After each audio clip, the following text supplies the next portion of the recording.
Assalamualaikum warahmatullahi wabarakatuh. Perkenalkan, nama saya Faikana Zaril Insani, kelas PBA 2B dari program studi pendidikan bahasa Arab.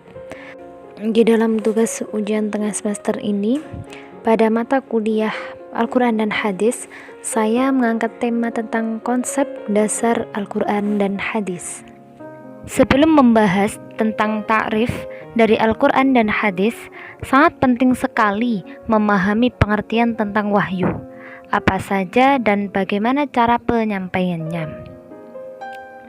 Wahyu secara bahasa berasal dari kata auha yauhi wahyan yang memiliki dua pokok pengertian.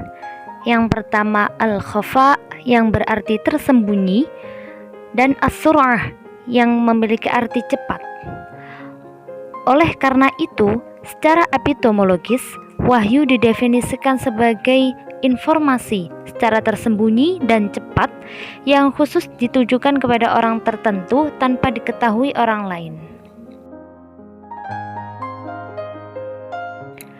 Sedangkan wahyu secara istilah atau secara terminologi, wahyu adalah pengetahuan yang didapat seseorang pada dirinya sendiri dengan keyakinan yang penuh bahwa pengetahuan itu datang dari Allah, baik dengan perantaraan maupun tidak.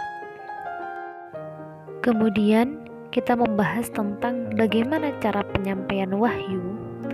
Nah, Allah berfirman yang artinya, dan tidak mungkin bagi seorang manusia pun bahwa Allah berkata-kata dengan dia kecuali dengan perantaraan wahyu atau di belakang tabir atau dengan mengutus seorang utusan atau malaikat, lalu diwahyukan kepadanya dengan seizinnya apa yang dia maha tinggi lagi maha bijaksana. Dan dalam Quran surah Asy-Syura surat yang ke-42 ayat 51. Menurut Yunahar Ilyas, yang dimaksud dengan wahyu dalam ayat itu di dalam surat Asy-Syura itu adalah melalui mimpi atau ilham. Sedangkan di belakang tabir itu adalah seorang yang dapat mendengar kalam ilahi, akan tetapi ia tidak dapat melihatnya, sebagaimana yang terjadi kepada Nabiullah Musa ketika beliau berada di Bukit Sinai.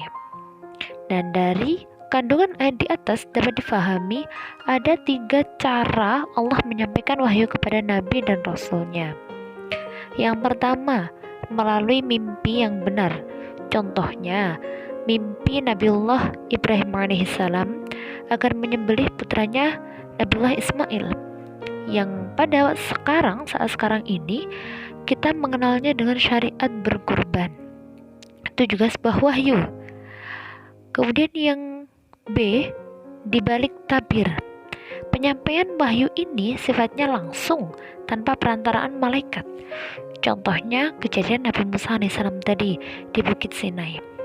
Kata Nabiullah Musa, "Wala rabbi arini anzur ilaik." Nabi Musa ingin melihat kepada Allah, tapi sama Allah malah disuruh lihat kepada gunung. Qala lan tarani walakin anzur ilal jabali fa in istaqarra makanahu fasawfa tarani. Kemudian yang C, melalui malaikat Jibril. Nah, di sini melalui perantaraan malaikat Jibril ini ada 2 cara. Yang pertama, datang dengan suara seperti lonceng yang amat kuat suaranya. Dan ini adalah cara turun wahyu yang paling berat menurut Rasulullah SAW. Kemudian yang kedua, malaikat yang menjelma sebagai seorang laki-laki. Dan cara ini lebih ringan daripada cara yang awal tadi menurut baginda Nabi Muhammad SAW. Nah, sekarang kita masuk pada pembahasan pengertian dari Al-Quran. Secara bahasa, Al-Quran berasal dari kata qura'a yaqra'u qur'anan, yang berarti membaca. Menurut cendekiawan Muslim Bapak Quraisy Shihab, kata Al-Quran berasal dari kata kerja qura'ah yang berarti membaca. Kata dasarnya adalah Quran, bacaan. Huruf alif pada Al-Quran ini berarti kesempurnaan, yang mana dapat disimpulkan Al-Quran itu sempurna dari segi makna, kandungan, redaksi maupun petunjuknya. Sedangkan pengertian Al-Quran secara istilah adalah firman Allah yang diturunkan kepada Nabiullah Muhammad SAW melalui perantaraan malaikat Jibril yang diturunkan secara mutawatir atau secara berangsur-angsur. Kemudian masuk pada pembelajaran al-hadis. Hadis secara bahasa berasal dari kata hadatsa yahdatsu yang memiliki makna al-jadid, yaitu sesuatu yang baru, atau khobar, yaitu kabar. Sedangkan secara istilah, Al-Ghawri memberikan definisi sebagai berikut: ma adaifu ilan nabi min qawlin aw fi'lin aw taqririn aw syifatin. Segala sesuatu yang disandarkan kepada Nabiullah Muhammad SAW dari qawlinya, perkataan, fi'linya, perbuatan, atau syifatnya. Maksud dari qaul yaitu ucapan. Fi'il adalah perbuatan, yaitu perilaku Nabi yang bersifat praktis, dan takrir, keputusan, yaitu sesuatu yang tidak dilakukan Nabi tetapi Nabi tidak mengingkarinya. Alhamdulillah, mungkin itu saja materi yang bisa saya sampaikan. Kurang lebihnya saya mohon maaf dan terima kasih sudah menonton. Akhirul kalam, assalamualaikum warahmatullahi wabarakatuh.